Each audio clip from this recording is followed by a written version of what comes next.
I Village People, Max Gazzè, mura stracolme di pubblico. Per il Festival Suoni di Marca, entrato nel clou, sono giornate intense.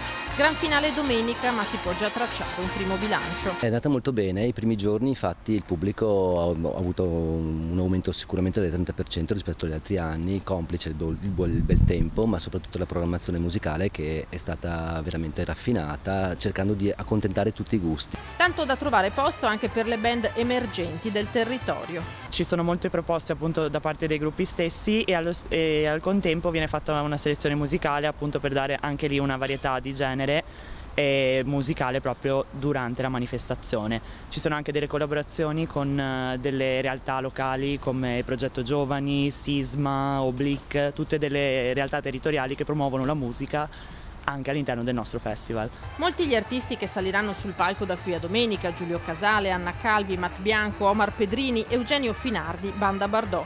In un festival in cui si è lavorato molto anche per la sicurezza, in questo gli organizzatori hanno avuto grande supporto. L'amministrazione comunale ha dato l'appoggio per quanto riguarda la location e anche tutte le misure di sicurezza che stiamo attuando, in special modo la polizia locale, ma devo dire che anche Questura ha dato un buon apporto per garantire a tutti la maggiore sicurezza in questo festival, che deve essere il festival della città di Treviso.